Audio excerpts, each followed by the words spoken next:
I'm Shavani and I'm a psychologist and a writer. And in this video, we'll be talking about why do avoidance come back when you are the one that's left behind. This statement does not just feel like a random statement, but it's like your lived reality, right? Day in, day out, you are living in a state of confusion, in a state of ambiguity, not knowing if they'll come back or not. So, avoidants learn it early on from their childhood. Emotions will not always have a safe space to land on, right?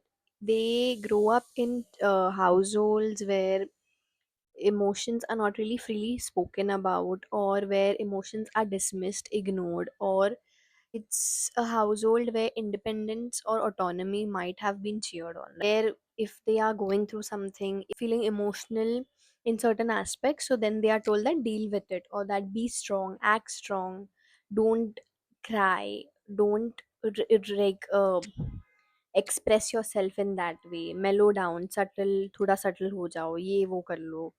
So when a child is exposed to these things growing up, then they create an inner narrative or a story. They should not be opening up that much, or that even if they do open up, they will not be met with the same level of depth that they are looking forward to. Right. And then they know they feel that maybe they should just numb themselves, or find ways to distract themselves better rather than dealing with whatever they are feeling. And then they see that this type of behavior is being applauded or rewarded, so that is what continues, right? If it is being reinforced continuously by a parent or a caretaker, then this is the type of behavior that they will be doing more and more often. So what happens when this child becomes an adult and gets into a relationship? He cannot meet the other person at the same depth that the other person wants them to. And part of the reason for that is that a huge part of being in any sort of relationship or connection is that you are supposed to communicate your feelings and feel emotions. Maybe not clearly, but you are supposed to feel some sort of emotions. But for avoidance, where emotions are something that is just treated as a ball of uh, ball of rug, or a ball of wool that is just pushed under the rug constantly, for them, if the partner is trying to tell them or talk to them that let's talk about something openly, or let's just talk about this, it won't be met with the same depth that they want, right? The partner might want to talk to an avoidant saying that, hey, can we talk, this is what is bothering me, and all they will be met with is dismissal, or the partner, the avoidant, ignoring what they are trying to say, or telling them that, listen, I need some time off, can we not talk about it right now, maybe later, can I talk about this later, can we not talk about this right now, you are overwhelming me, this is too much for me, please leave me alone, right? So when a partner is continuously met with such sentences and with such type of energy, the partner is bound to get exhausted, feel overwhelmed as well, right? Because there's a limit as to which the partner can also understand the dynamic that they are sharing, or understand where the avoidant is coming from. But if it happens on a regular basis, it makes them question that, do avoidants even feel feelings? Yes, they do, like any other human being. They do feel feelings, they do have emotions, but they do not feel the emotions in the here and now. They just end up postponing or delaying the emotion until it is bearable enough for them to feel it, right?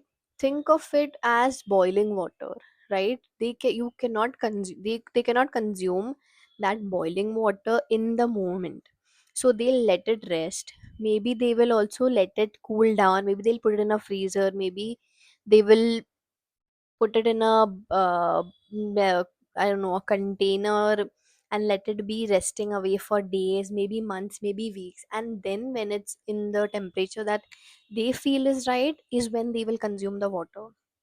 So this is exactly what happens when emotions are shared with an avoidant.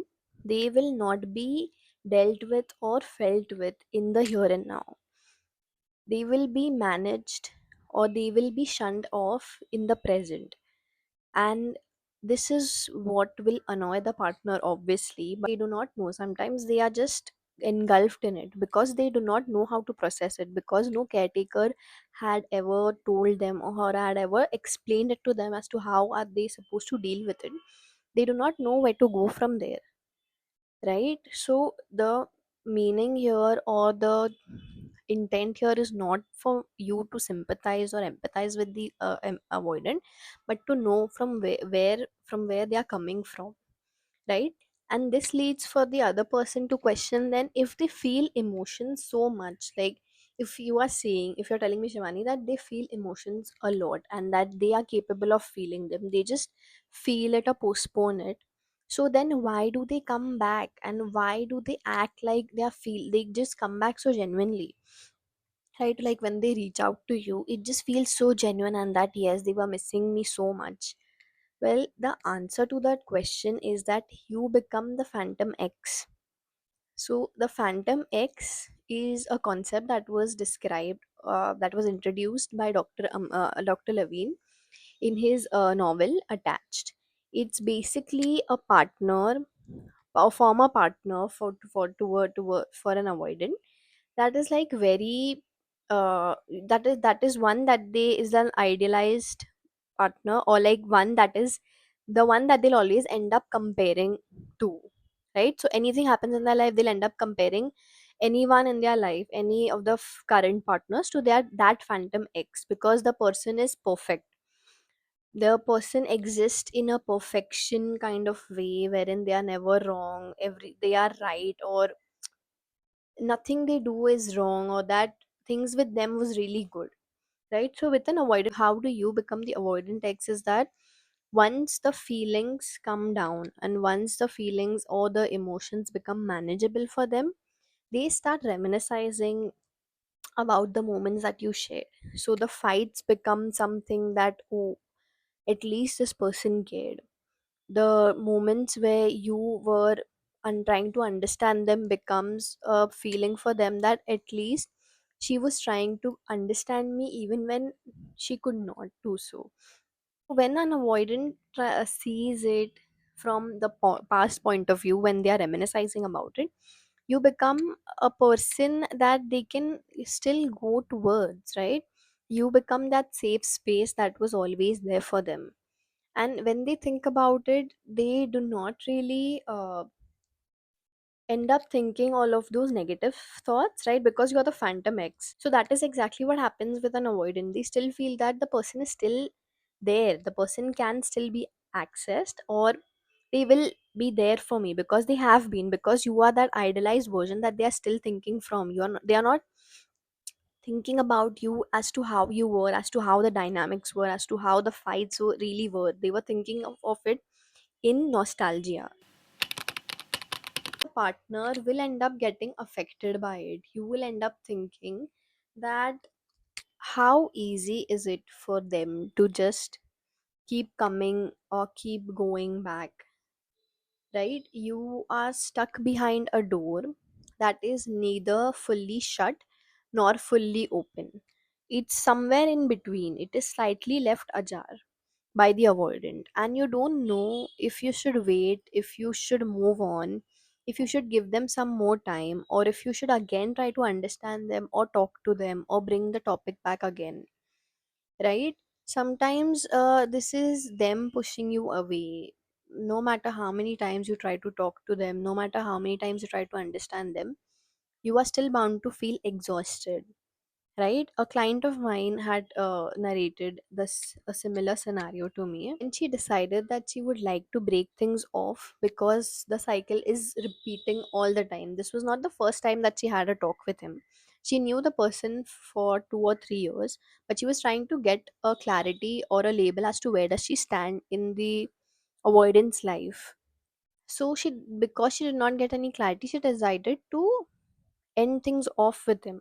And when she came to therapy, so then she said that she is stuck in a limbo because she does not know that if they'll again end up repeating a cycle, because if he talks to her in a way in which she feels seen or heard, she will again end up forgiving him. She will end up going back because that's how she is. She will not think about that, yes, I need to stop it now, because she thinks that she has invested so much of her time and effort in it that like what, how does it matter? Rather than beginning something with someone else, it's better to still talk it out and get things over, right? So this was just an example as to how this cycle ends up keeping you stuck, basically, right? Because you do not know where you are going ahead from here. There is no breaking of that cycle. And this is not a way for me to blame the avoidant that see they are a villain or that you are a victim. Neither is true, right? This is just a way of me trying to educate you that these are the patterns that keep happening in such type of dynamic, or that if you are stuck or held upon that, maybe you will keep giving chances, but how many chances will you give, and how many times does a person have to show you the same exact pattern that they are doing for you to realize that this is where it stops? Healing is harder when the door is neither fully shut or open, right? It's confusing, I know. It's a phase where you will question yourself, your self-worth. You will end up spiraling. You will end up thinking that maybe you are being too much. Maybe you are really having too many expectations. And maybe if you just dim yourself down, maybe if you just trim all these expectation lists that you have, or maybe if you just try to be a bit more understanding, things will work out. Maybe they can, maybe they won't. I am not giving you a clarity here, and nor is this a video trying to tell you that things like you just have to work, or you just have to get into therapy to work things out with an avoidance. The main crux here is that you need to know that you are also an active part of the dynamic that you're sharing, right? And you also have the right to feel and express yourself, and not constantly think about if you are being met in the same type of way or not, because it should be natural. It's the bare minimum, right? Think about it, or be on the edge that what if now they leave me, or what if now if I try to talk to them about this thing, they will end up feeling this, and then they will end up leaving me, or then telling me that they need distance, right? You can always, I know that this sounds a bit harsh and difficult, and obviously you can always hold compassion for the avoidance journey, and from where they are coming from, and how the type of past that they might have had, the things that they might have suffered or been through or seen, right? You can hold compassion for all of it, but not at the cost of your own mental peace and sanity, right? Because sometimes these type of connections are bound to make you overthink, lead you to go into spirals, lead you to keep reading about who, like searching about such type of dynamics, and keep rationalizing and intellectualizing that this is what is happening. Maybe he likes me, maybe he loves me, but he's not able to showcase it, right? Because real love, or a person who really likes you, will make an effort no matter what their circumstances are, or they'll at least try to communicate that this is what is happening and this is where I would like to reach you towards, right? There are a lot of avoidants who end up taking therapy because they realize that what they are feeling is something that maybe requires a professional intervention and a person who is much more equipped to support me, right? So this is not an excuse, and nor is this statements of avoidance always come back something that they can use, or anyone can use, basically, to cajole you into like just rationalizing this type of feeling, right? So I hope that with this video you would have understood, or I would have like at least shed some sort of light upon this type of dynamic and the concept. And if you liked watching this video, and if you would like to watch more such videos, then please do like, subscribe, or do let me know what resonated about this video in the comments. That's it. I will see you in the next video. Bye.